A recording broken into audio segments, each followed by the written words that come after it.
also welcome this wonderful opportunity to talk about a terrific book with Danica Davidson, who's just written and published. Is the publication date today? Publication date is today. Has written a wonderful book for younger people, and we'll talk about how young the younger people are on the life of Eva Kor. So I'm going to ask you two questions, and we'll begin. The first question is, tell us a little bit about Eva Kor and what makes Eva Kor special. And for those of you who are listening from Indianapolis, there is now an exhibition on the life of Eva Kor at the Indianapolis Historical Society exhibition space. And it's, despite the fact that we helped work on it, it's a terrific exhibition and one worthy of your attention, even if you're nearby in Indiana. So tell us a little bit about Eva, and then we'll talk about what you wrote. Sounds good. And first off, thank you for having me, and thank you, Michael, for all your help. You were one of my very first readers of this manuscript before it was ever submitted anywhere. And I really treasure your help and your suggestions on it and everything that you've done for this book. So I met Eva in fall of 2018 when she gave a speech at Western Michigan University. I did not know who she was before that. Now I don't know how I didn't know, because her story is really one of a kind. She was elementary school age when she was sent to Auschwitz, and she survived. That is extremely rare.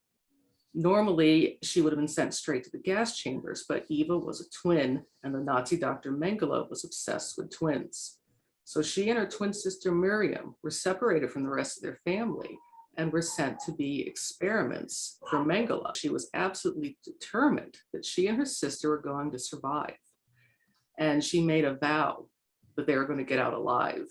And I would love to share a little bit of my recording of her talking about that at some point, since I interviewed her a lot. When Eva got to Auschwitz, it was not real for her.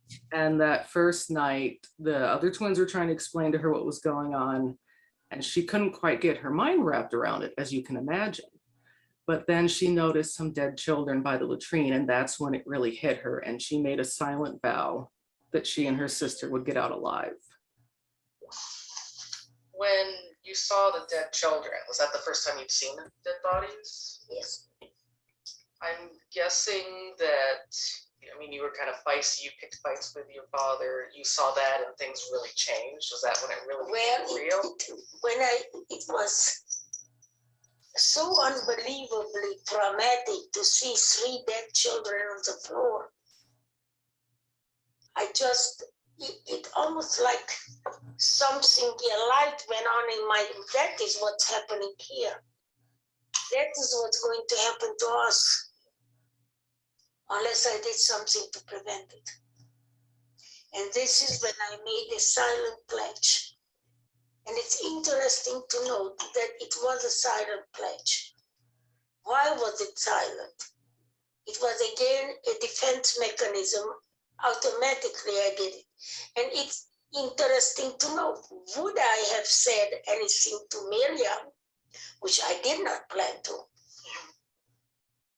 What would she have said if I would have said to Miriam right there, so you're looking at the dead body, and said to Miriam, I have made the decision that you and I are going to survive and walk out of this camp alive.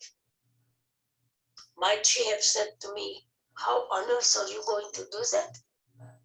So the defense mechanism works very interestingly. I didn't plan that. It's just the way it worked. But that would have put a doubt in my mind. And I had enough to cope with beside any doubt. So there, some early example of Eva's feistiness. She went into a death camp and declared that she and her sister were going to get out alive. And while she acknowledged to me always, luck was part of it. If she had not been a twin, there would have been no chance. But she did not let them defeat her spirit. There was one experiment where Mengele put something in Eva. To this day, we do not know what it was. But it made her very sick. He expected her to die, and even said that in front of her, that she was going to die in 2 weeks. She heard that and she refused to believe it because she had to stay alive for her sister. She was left in a hospital barracks without any food or water. And though she was very sick, she would drag herself across the floor to a faucet and get a drink each day. And her sister learned where she was, and through the help of another woman who was at Auschwitz, would sneak her food. And through this, Eva managed to survive. And it wasn't all that long after that, within a few months, that the Soviet army came and liberated the camp. So there were 3,000 twins Mengele experimented on, 160 made it through, and she was one of them. After the war, she wanted to find Mengele. She helped launch a manhunt across the world to try to find Mengele. She did not succeed in finding him. He had died before that. And she found herself so full of anger, as anyone would be, after what had happened. And she discovered it was only hurting her. It wasn't hurting the Nazis. And she Let's step back for 1 second, because you've left out an absolutely fundamental part of the story. How old was Eva when she went through this experience? She was 9 or 10. There are some contradictory statements about when she was born. She's officially born in 1934, according to the census. That's where it is in the book. She may have actually been a little younger than it discusses in this book. I have met Holocaust survivors. I've met child Holocaust survivors. I've met Auschwitz survivors. I had never before met a child Auschwitz survivor.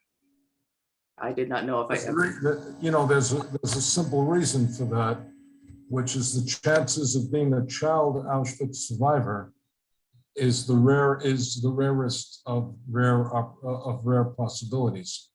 So even as she's 10 years old, she has this indefatigable spirit, and I knew Eva well.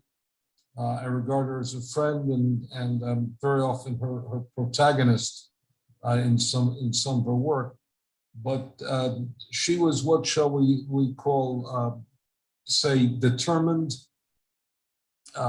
persistent. Once Eva set her mind to do something, she would go after that, and nothing would get in her way. So tell us the rest of the story. She's now liberated. She was liberated. She still felt trapped in Auschwitz, is how she described it to me. She was trapped by the anger. Mengele was still on her mind all the time.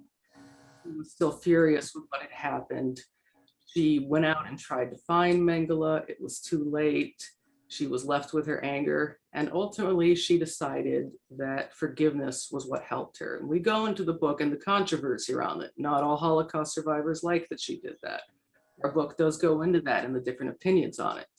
For Eva, forgiveness is not pardoning. It is not excusing. It was a personal feeling of healing for her. She described it that essentially it was healing because she could get on with her life. It wasn't full of hatred. It doesn't mean they didn't deserve to be hated. It meant she felt that she had a sense that she could rise above that. And so then she began talking to kids about letting go of the hate. And she especially liked and wanted to reach abused kids, to let them know that you can heal after trauma and you can continue with your life. And it was in the last year of her life, that we didn't know at the time, that I met Eva when she was giving a speech. And I met her because I had experienced anti-Semitism at work and also in my personal life. I was reading news articles and realizing I was far from alone in this, that anti-Semitism has been growing. I wanted to do something about it. I didn't know what. So I went to educate myself more. I read a lot of Jewish books. I went to see speakers. One of those speakers was Eva. So I introduced myself to her after the speech. I was hoping to interview her for a magazine. I mentioned that I wrote kids' books. As soon as I said that, the magazine angle was completely forgotten because she wanted to do a kids' book. And that's how we ended up working together. This is my 17th kids' book. I've had 16 come out before this. So let's ask the second question. What do you tell kids about so horrific and so difficult a story? And let's ask it a double way. What do you tell kids and what do you not tell kids? So when Eva started— What's the age of your audience? 8 through 12. That's the intended audience. So it's upper elementary school. It's not lower elementary school, but it's written in a way that I think anyone above that age can read it as well. Some kids' books are just for kids. Some can be enjoyable, or accessible for adults too. This is something I think adults can read as well, teenagers can read as well, but the primary aim for age is upper elementary and middle school. And what do you tell upper elementary and middle school kids? And equally important, what do you not tell them? When working on this, Eva told me very specifically she did not want it sugar-coated. She wanted the facts to be out there. So what I did then is I thought back on how I learned about the Holocaust as a kid. When I was in preschool, I had a general idea that there's a very cruel man named Hitler, and he had sent Jews away. I did not know past that. In elementary school, I learned the details of it. I was very well versed in the Holocaust in elementary school. A lot of it came from my father teaching me, and then the rest was supplemented from books I got, usually from the school library. So I knew what I was aware of, how much I understood, and I remember the books I read. I remember how my father taught me these things.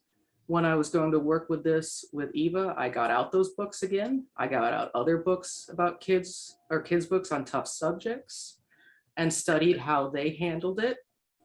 And the case is you can write about anything for kids. It's just how you do it. So with a book like this, I don't sugarcoat it, but I am not graphic. I say what happens, but I am not going to tell you all the details of it. For example, I allude to the fact that Mengele is doing these experiments. Eva knows about that. She sees kids disappearing. I do not go into what he was actually doing to all these people. The most you know about the experiments is that he put something into Eva that made her really sick and he expected her to die because he was experimenting on twins and one was the control.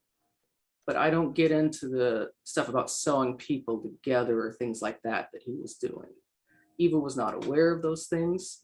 The rules I use for this book is I had to either talk about something Eva witnessed firsthand or was around and aware of, or it had to be something for the overall story of the Holocaust, like the fact there were 6 million Jews killed. Other than that, I didn't put details in. For example, Eva wanted me to talk more about death marches, and I didn't want to because she was not on a death march. It was not a main part of the story. Let's tell our participants, anybody who knows anything about the liberation of Auschwitz knows those famous film footage of children marching between the Soviet film footage of children marching between the barbed wire at Auschwitz. Eva was one of those children. In fact, we can see Eva on that film footage. And being one of those children meant that she stayed in Auschwitz after January 16, 1945. The Nazis evacuated Auschwitz on what was called forced marches. The survivors called them death marches. And they moved them inland into German and Austrian territories, marching them in the dead of winter, a horrific experience. But Eva was not on that. She stayed around the extra 10 days, actually 11 days until Auschwitz itself was liberated by Soviet troops. And they took the films a couple of days later after they came upon that. So you ruled out anything that Eva did not herself witness or was not general knowledge that we now have, which Eva would not have had then. Pretty much. It does come in and explain some things that she learned later. And there is a very brief definition of a death march. But if it's something like that, I'll put in a sentence and then it's done. They have the idea there, but I'm not going to describe what it was like. This book is really meant to be an introduction for kids. No book is going to be able to cover everything in the Holocaust, but this should give them a good foundation. And the other thing is that it's a personal story, but it interweaves history. That was something I suggested to Eva when she said she wanted to do a kid's book. Because I discovered most Holocaust books for kids are either personal stories, usually of hiding or escaping, and you don't understand the big context. Or they're textbooks, but then you don't have the personal connection to people. So I wanted to do something that blended it. So it is Eva's story. It is very personal. It's her thoughts, her experiences, but it goes into the history of anti-Semitism. It goes into what brought, World War II about. It explains those things so kids understand this didn't happen out of a vacuum. You don't just suddenly wake up one day and say, let's kill all the Jews. there were thousands of years of anti-Semitism leading up to that.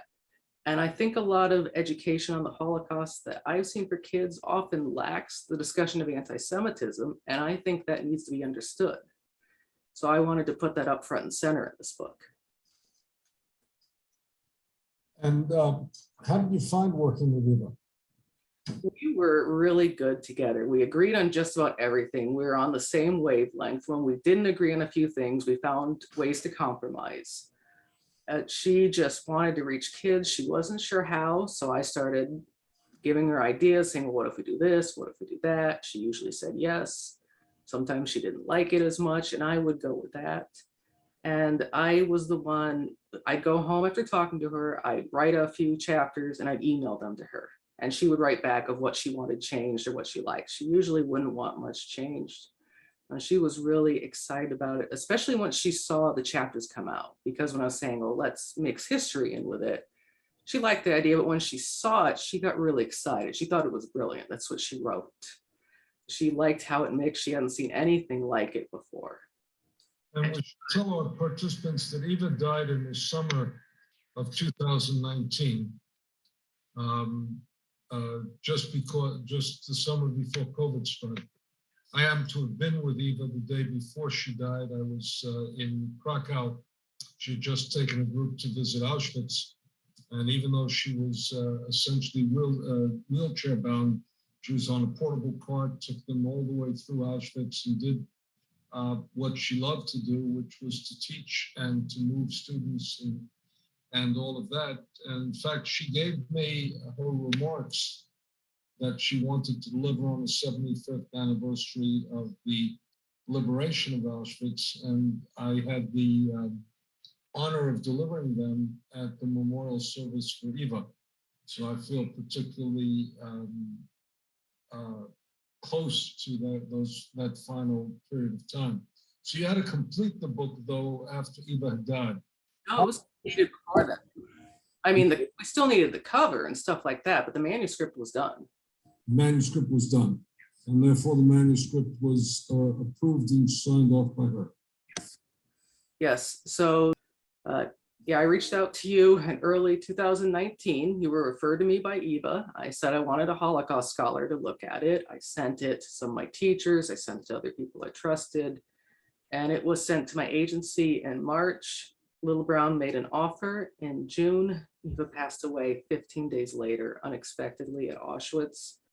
Our last phone call was us talking about publicity. She said that she was going to help me publicize it as soon as she got back from Auschwitz. And I told her, well, it's still going to be a while before the book comes out. The publicity usually comes later. She was ready to go. That was Eva. Oh. She wanted to help. You could accuse Eva of many things, but never of having patience.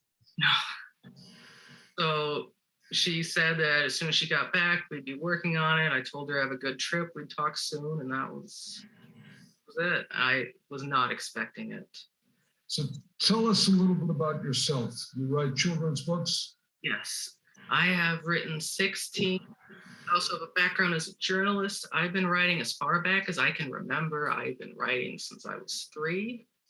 It was just something that came naturally to me. And part of how I write for kids is I pull out the stories I wrote when I was a kid. So whenever I was working on Eva's book or anything else, well, what age is the character? Well, what was I writing at that age? So I pull that out for the voice. And that helps me kind of get the child voice back, because I know that I would have written very honestly from that voice and that perspective. And how do you capture Eva's voice? I listened to her. She told me I understood her thinking. And part of what makes this book work is because it is a child's voice. I don't know how to write a Holocaust story if the main character were an adult and write it for kids. It opens with Eva at school being bullied. It has her being frustrated with her parents because they aren't listening to her. She's jealous of her sisters. And just very universal child things are in this book. It doesn't hit you with the horror of the Holocaust on page 1. It introduces you to Eva and her sister and her family and school, and you see it build over time. So for me, it was very important to get that honest child's voice. Well, you know, Jews are about to celebrate Passover, and one of the questions we ask is why why is this night different from all others? Let's ask you, you did this last book about the Holocaust. Why is writing about the Holocaust different? Or how is writing about the Holocaust different? Or is writing about the Holocaust different? And telling a Holocaust story different than narrative of telling other stories in a different way? How's it different? And then what do you have to do differently, if anything? Well, most of my books are fiction. They're mostly kid stories that are adventure stories, science fiction, fantasy, where I can just let my imagination go wild. Here I had to keep with the facts. I did a lot of research. I wanted you to read it because I'm an author, I'm not a Holocaust scholar. I wanted someone else's opinion on it. And it was keeping close with Eva. I'd also never worked on a book with someone else like this before. I had ideas I wasn't sure if she were going to like, and I would send her the chapter by chapter, and she ended up really liking it, and that kind of let me loose. But I wanted, in addition to blending the history with the actual story of Eva, I also wanted to read like a novel. I did not want it to read like a textbook. So it has a fast pace, it has short chapters, it has symbolism, it has a story arc. That was one thing that was a bit of a challenge. Talking to Eva, interviewing her, she told me all sorts of things about her life, and then you have to cut it down. I had to find themes to bring up again and again. For example, there's an embroidery in her mother's kitchen about how your mind is like a garden. Plant flowers so weeds don't grow. So I use garden imagery, and I use that sort of symbolism at different places in the book. I use a lot of symbolism about hands because I'm trying to juxtapose how much she and Miriam would hold hands and be close, the hands of the Nazis during their experiments. I use Little Red Riding Hood symbolism because Eva told me that that was a story her mother told her before bed. And I thought that would be a familiar story to kids, and I could put that in there as symbolic of the danger and someone who is pretending that they're a nice, normal person, but it was actually very dangerous. What would you say to, and I have to say that I got a call from somebody, thankfully I can't remember who said, how can you tell the story to children? Why dare you tell the story to children? How would you respond? I know how I responded, but this is about you, not me. You can tell any story to children. I didn't know Eva as an elementary school kid, but all the details about the Holocaust in here, I knew in elementary school. And Eva's whole argument was that you have to talk to kids about anti-Semitism and the Holocaust before the age of 12. She said that Holocaust education in schools usually starts at 12 or later or not at all, which really opened my eyes because I knew a lot as a kid and I kind of assumed everyone else did too. And I realized that wasn't the case. It was because of my particular family that I had been taught about it. My direct lines got out in time, but the cousins who stayed in Europe were mostly all murdered. So I knew all about that. And I don't see anything wrong with teaching kids about the reality of the world. I think it's important to protect kids from physical things. That's why we teach them, not to talk to strangers, to look both ways before crossing the street. But I don't think that means we need to protect kids from ideas. And I think this is a safe way to learn about the Holocaust. You're not in any danger reading this. And it is from a kid's point of view. And how do you grapple with the controversy regarding forgiveness? Tell us about that controversy and about the harsh response of some survivors to Eva, and even my disagreement with Eva.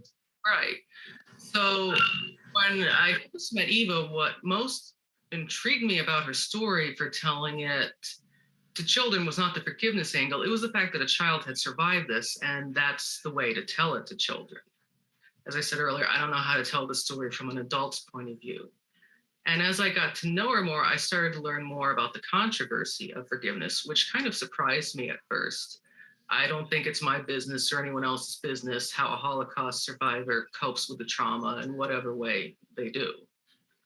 So when Eva was telling me that, I was kind of upset because I wanted to write this book to help, and I certainly didn't want to write anything that would upset Holocaust survivors. That's never my intent with this. So I thought it was important to talk a bit about the controversy and kind of explain what Eva meant by forgiveness. I think part of the controversy is the word forgiveness. I think that comes with a lot of baggage. People might assume she means that it means you pardon someone, and she was clear to me it doesn't mean that. It's just personal. It means you stop hating someone. And I've come across quite a bit of writings from different people in different cultures talking about mastering yourself and not letting other people hurt you. And I think that's ultimately what she was going for. She just phrased it with the word forgiveness. Well, when I engaged Eva on this issue, Judaism has a particular view of forgiveness. And that is that our view as a Jewish view is, or traditional Jewish view, is that you have to confess to what you did. You have to recognize what you did. You have to confess to what you did, and then you have to essentially resolve not to do it again. And one of the things that disturbed me, I'm a hard-nosed Jewish scholar, and in that sense, also I'd say even a hard-nosed believer in what the process of repentance is, which demands change. Is bloody Mengele didn't do any of that, and we have no business dealing with the word forgiveness and Mengele in the same sentence. Now, it's very different than saying I don't want to be defined by my hatred, but be defined by something very different. And I want to use that energy in a different way than overcoming, my fury. And part of what I think there was and even I were good friends. Part of the struggle with Eva is she used the wrong terminology, almost a Christological terminology, you're forgiven. Mengele shouldn't be quite easily forgiven until Mengele does something, and now that he's dead, it's not possible, does something that's worthy of forgiveness. And that was the essence of my quarrel with Eva. Mm-hmm. Eva was determined, and other survivors, again, responded in great fury to the word forgiveness and Mengele. Mine was more philosophical, theological than that, and it also never particularly interfered in our personal relationship. I really appreciate that the two of you were good friends and could disagree on that. And that's something else that Eva and I talked about and is in this book. Eva liked to push the idea of respect. She said she believed in respect was a better thing to go after than tolerance, because tolerance is just putting up with someone. So I asked her, what do you mean by respect? And she said, for example, she talks, I talk, we hear each other out. We don't have to agree on everything, but there's actual respect there if we can listen to each other. So I hope anyone who doesn't agree with the forgiveness angle or the fact she used the word forgiveness can still enjoy this book and still learn from it. You don't have to agree with her on that. I would only disagree with you with one thing, which is I don't want people to enjoy the book. I want them to appreciate the book. Oh, thank you. Yeah, that's fair. And that's, I sometimes joke that if somebody said they enjoyed my speech on the Holocaust, I'm not quite sure that they understood it.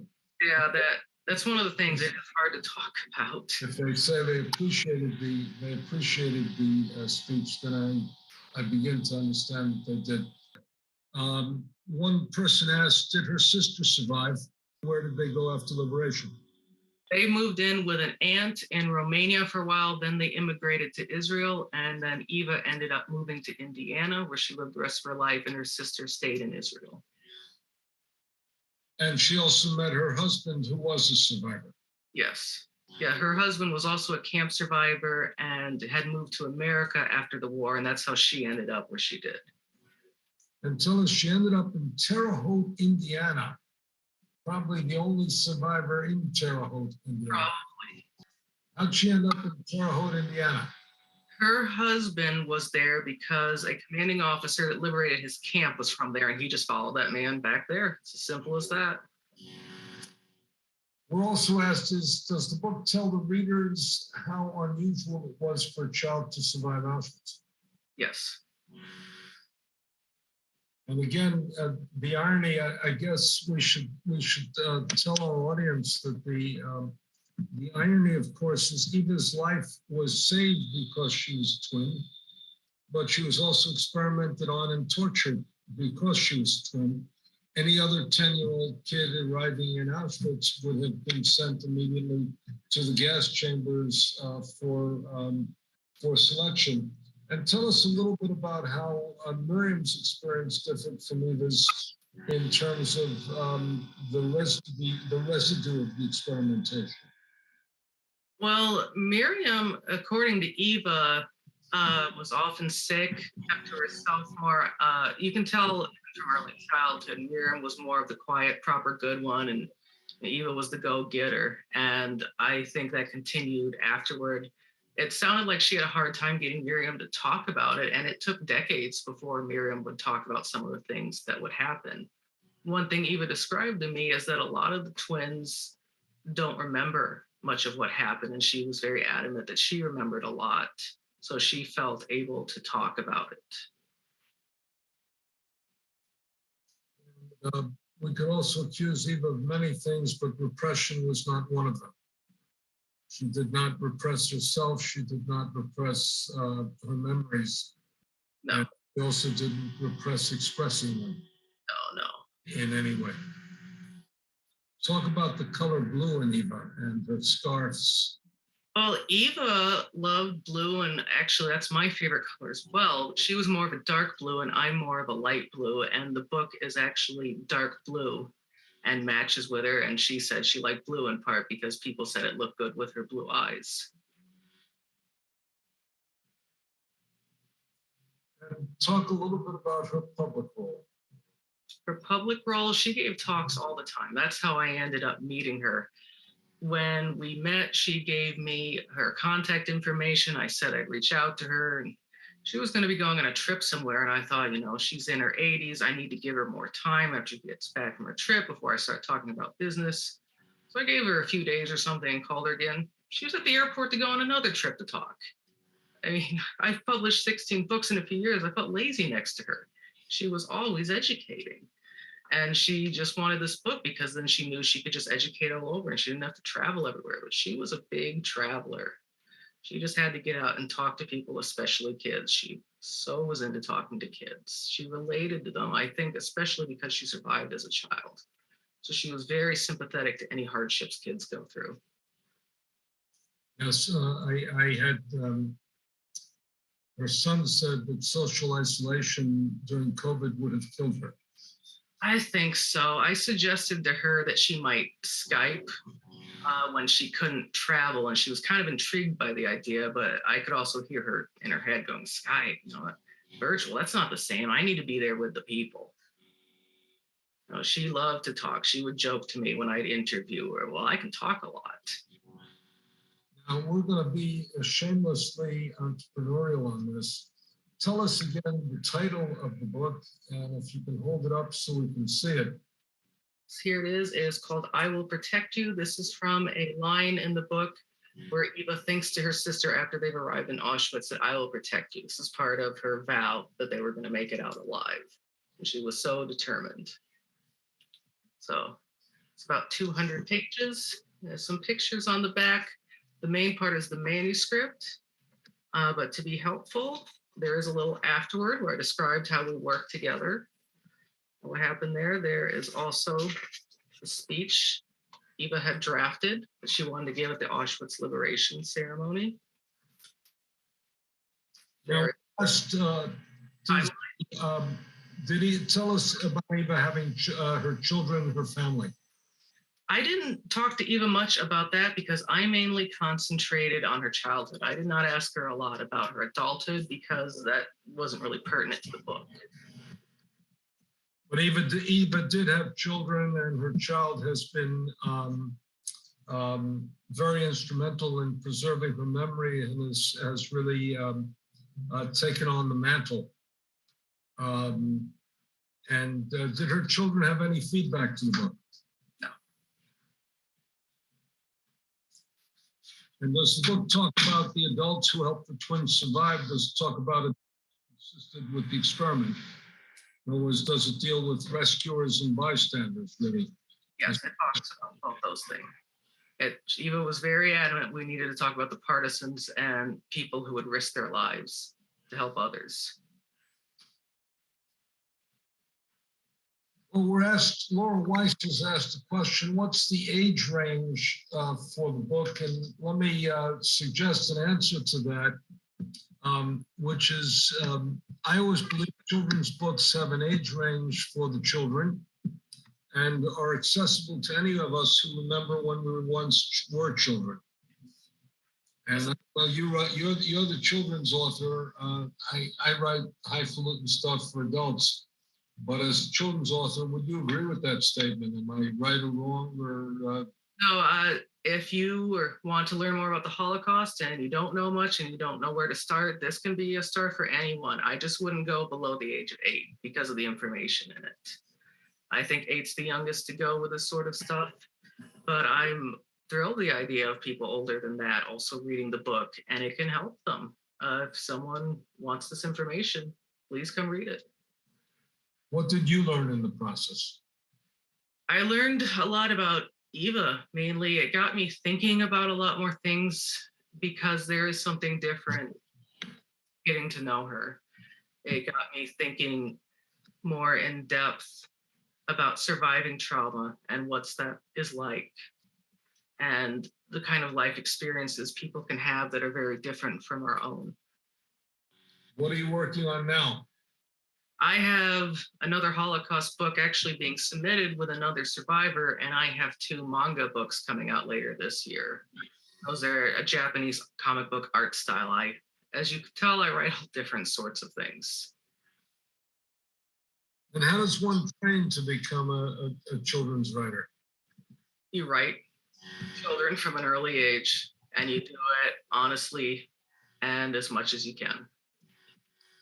Somebody asked how long were the girls in the camp? They were in the camp from the spring of 1944 through liberation, which was January of 45. Are you motivated to do more Jewish work on Jewish culture and Jewish religion because of this work? I might be, yes. I had been motivated for a while, and as I said, I just wasn't sure what to do with it, and then met Eva, and it just seemed like the perfect fit because I was trying to write something to fight anti-Semitism, and she was trying to find a children's author. And will the book be translated into other languages, Hebrew, French, Italian, Spanish? That's beyond my control, but I would love to have it translated into every language out there. I want us to read as wide an audience as possible. Ladies and gentlemen, let me first of all thank you very much first of all, for the book. Secondly, for participating in this. And let me recommend that our audience consider both reading the book and sharing it with young people age 8 through 12, and with all of us who still remember that we were once kids. Hold up the book one more time, and I will protect you. And the irony, of course, is that one of the painful elements of children's life is that to raise a well-rounded and comfortable child, you have to teach them that the world is safe and that we as parents are there to protect our kids. And the reality is there are times when the world is very much unsafe and when parents can't protect kids. But Eva took charge, and that was part of her personality. And she very much tried to protect her siblings.